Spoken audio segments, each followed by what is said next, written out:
Sa unang mga katuigan, human sa pagkabanhaw ni Jesus, ang iyang mga sumusunod nga Kristiyano misugod og kasinatian o grabing pangpangutos.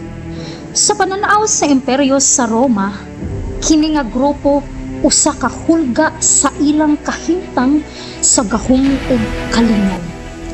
Gituohan nga ang mga Kristiyano nagdala og kalibog sa katilingban, nagsupak sa mga balaod sa imperyo ug nakapahinabo og kagubot sa kasamtangang sistema. Tungod sa ilang pagtuo nga usara ang Ginoo nga si Jesus ug sa ilang pagdumili sa pagsimba sa mga Diyos-Diyos ug sa emperador, sila giisip nga dili masaligan og mga revolusyonaryo.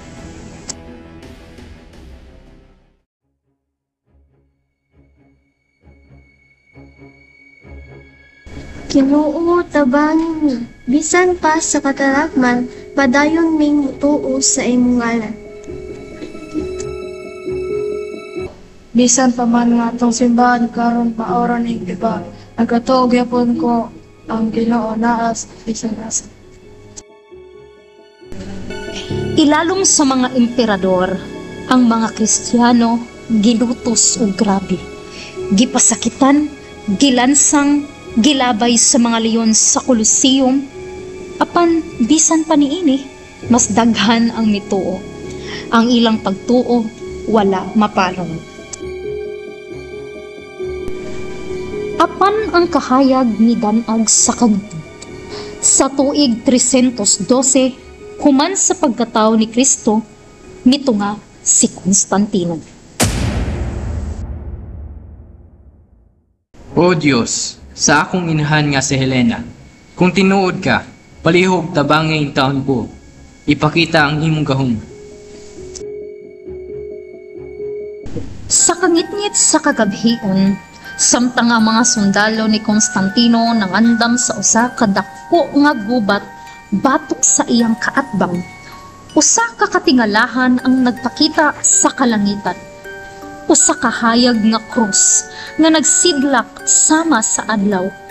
Mitungha sa ibabaw sa adlaw mismo, nakita sa tanang mga mata.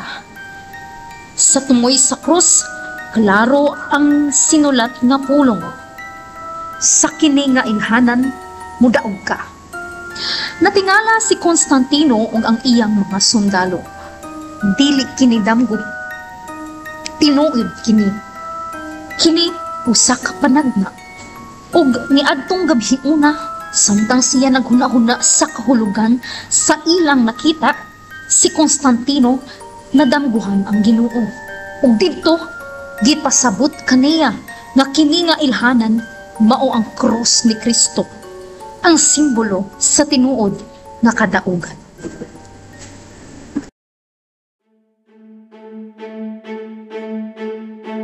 Dili ako Kristiyano, apan karon akong nasabtan ang gahom sa Ginoo nga buhi.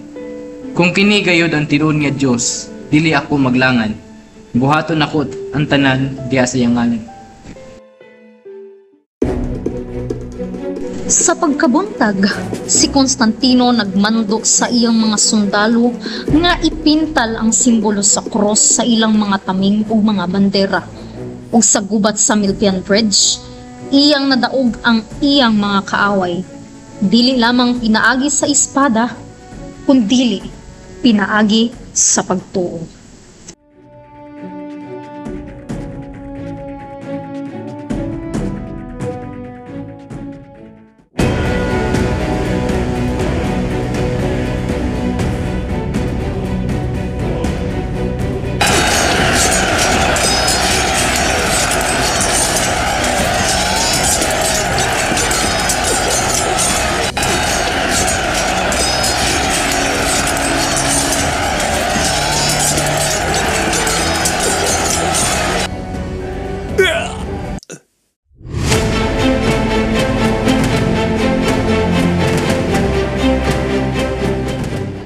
Sa tuig 313 sa katuigan sa Dios, karon akong pirmahan ang deklarasyon sa Milan. Gikan karon ang Kristyanismo legal na sa Roma. Sukad ni adto ang mga simbahan gibalik. Ang mga Kristiyano midayeg gawa sa tago. Usa tunga sa kalipay, misanong ang usa ka babay na adunay dakong misyon. Mama Elena, baliw gadto sa Jerusalem. Pangita ang mga sagrado nga lugar. Pangita usab ang tinuod nga krus. Kung kini ang gabubuton sa Ginoo, akong buhaton kini, dili para sa akong tumog, kundi para sa pagtuo sa tibuok kalibutan. Nagpadayon sa panaw si Reyna Elena kauban ng iyang mga batos-batos. Nagsigi sila og pangutanas sa mga tao ug kinsay nakatuon sa asa gilubong ang tinuod nga krus. Maayong adlaw, ako si Reyna Elena. Aniya ako para pangitaon ang tinuod nga cross ni Jesus. Basin katuod mo ug hain kini malubong. Jesus, Reyna Elena, kadugay na ba atong panahona? Puna jud in taon may katuod og hain ron oy. Wap aman gani matawo among lolo ug mga lola atong panahona? Ay, kuan Reyna. Si Judas. Ay si Judas. Kanungog may ato niya pagniagi. Nagsigi og yaw-yaw nga katuod kuno siya sa gilubong ang tinuod nga krus. Tabangi ko ninyo palihog ug asa nato siya makitaan. Kauban ang duha ka babae ug ang batos-batos ni Reyna Elena, ilang gipangita si Judas. Sa ilang pagpangita ni Judas, milabay sila sa usa ka lugar kundiin adunay daghang pobre, masakiton ug hilabi na mga tawo nga nangapriso tungod lamang sa pagpasangil. Reyna Elena, tabangin taon ko, ako sa kapungkol o galaot. Wala ko'y mabuhat sa akong sakit, apan gusto ko pa mabuhi. Maluhi ka, Reyna Elena. Aduna ako'y gawing pagkaon ug salapi, hinaot makatabang ni nimo. Salamat kayo, Reyna Elena. Reyna Elena, palitin taon kami sa among mga paninda. Maluoy ka, wala namin makaon ugma. O sige, mupalit ko. Salamat kayo, Reyna Elena. Salamat gyud. Nagpadayon sa panaw si Elena ug nakita niya nga adunay mga grupo sa mga tawo nga hugaw ug gisi-gisi ang mga piste. Nasayod na si Elena daan sa sitwasyon sa maong lugar, maong nakapangandam siya og salapi, pagkaon ug mga piste nga ighahatag niya niining mga tawhana. Dawata kini ninyo akong gidala nga bisti, kaligo kamo ug pag-ilis. Dawata usab ninyo kining salapi ug pagkaon na akong gidala. Ipanghatag kini ninyo sa inyong pamilya, labi na sa inyong mga anak. Salamat kayo, Reyna Elena. Dako kang grasya namo. Unsaon man namong pagbawas nimo niining mga kaayo nga imong ipakita ka namo. Tabangin na lang ko ninyo nga makita si Judas. Si Judas, kita ko niya nilabay ganiha. Nagpadayon si Reyna Elena sa pagpangita ni Judas.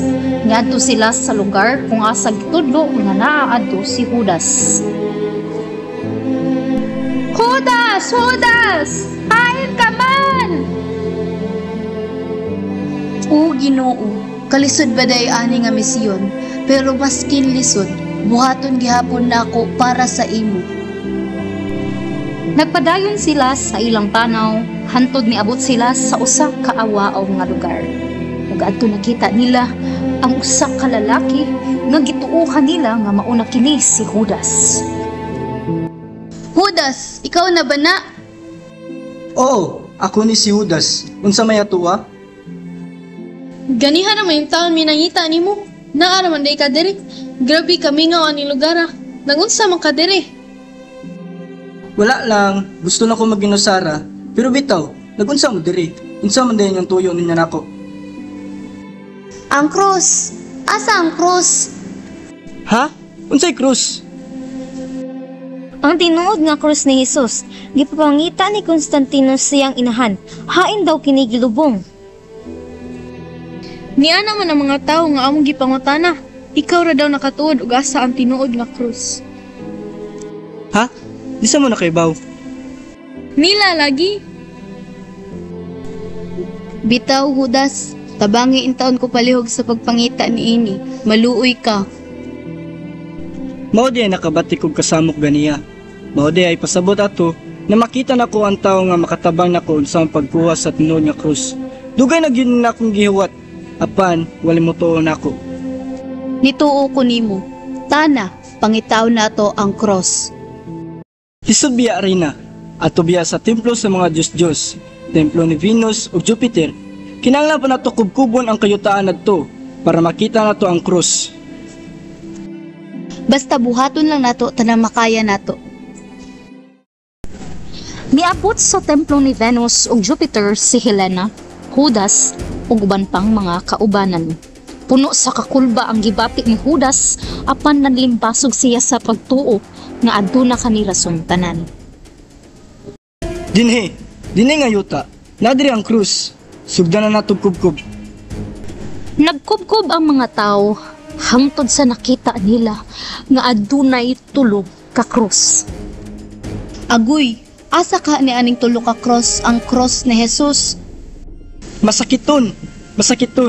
Kinahanglan na adunay masakiton nga makaani para maibaw-an nato ug asa niini ang tinuod nga krus. Apan asa man tag masakiton? Unahan na nga kahoy na ay payag. Sulod sa payag, na babae nga nasakit og sangla. Kinahanglan siya makaanhi. Sangla? Jesus ko, basin matakdan ka to. Walay lain. Ako'y bahala. Ako siyang kuhaon ug paanhion. Gipangita ni Reyna Elena ang babae nga adunay sangla. Gisulod kini kaniya sa maong payag ug ang maong babae nga sa pila na katuig gilikayan sa mga tawo nakurat ug mihilak. Reyna Elena? Ngano ni anhi ka? Pahawa na ko, uy. Pahawa. Hugaw ko ug masakiton. Makatakod ni akong sakit. Pahawa na ko, Reyna. Ayaw og kahadlok kay wala ako mahadlok. Ani ako tungod kay sugo ako sa Ginoo. Gipanumpa nako sa Ginoo sukad nga ako na Kristiyano. Tabangan nako ang makaluluoy hilabi na ang mga masakiton. Apan, dili man ni basta-basta akong sakit. Grabe ang kagaw ni ini ug wala kini kaayuhan. Ako gyud ang maluoy ni mo, Reyna. Pahawa na lang gyud diri. Andam naman sad ko mamatay. Wala na may pulos sa akong kinabuhi. Ayaw pagsulti ana. Basta buhi imong pagtuo sa Ginoo. Maayo ka, ali ug ubani ko. Nakita na namo ang cross ni Kristo. Apan galibog mi sa tulo ug asa ato. Maong nianhi ko kay dadon ti kaadto. Pero Niuban ng babaeng masakiton ni Reyna Elena sa lugar kung asa nahaplagan ang tulo ka cross. Ang ubang mga tao nagdali-dali og palayo sa maong babae kay mahadlok pakdan. Apan si Helena, wala niya biyayang babae ug miduol sila sa cross. Uban ni Judas nga wala sad mahadlok, iyang gipas-an ang unang cross ug giduol kini sa babae nga masakiton. Apan wala kini epekto. dili na nako kaya. Luya na kaayo ko. Ayaw og kawala og paglaom. Hugta imong pagtuo sa Ginoo. Aduna pay duha ka cross na bilin ug maayo ka. Anha nato matuod ang tinuod nga cross ni Kristo. Gikuha ni Judas ang ikaduha nga cross ug gipagakos kini sa babae nga masakiton. Wala gihapoy nahitabo. Nisamot hinuon og kaluya ang babae. Di na nako kaya yun. Kamatiyon na nagyud ko. Taysa, napaisa. Mao na gid ni.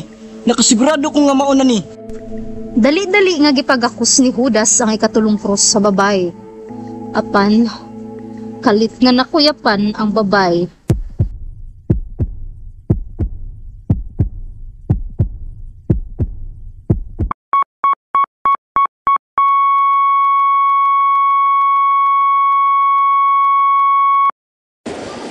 Wala man lagi na ayo ang babay. Wala di ay Ginoo. Peke di ay ng kurusa. Ipaasa raman man nimo Judas. Walay Ginoo, walay tinuod na cross. Tinuod, tanawa namatay ang babay. Walay himala. Mikalit og dugdug ang kalangitan ug adunay kusog nga liti. Naigo ang babay sa maong liti ug nangahadlok ang tanan. Pagkahuman sa kusog nga dugdug ug hilat, nibarog ang babay ug naayo.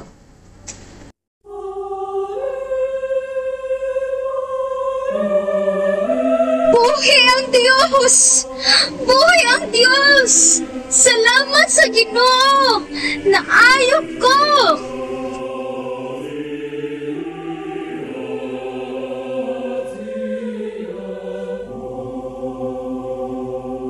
Kini ang krus ni Kristo, ang ilhanan sa kaluwasan.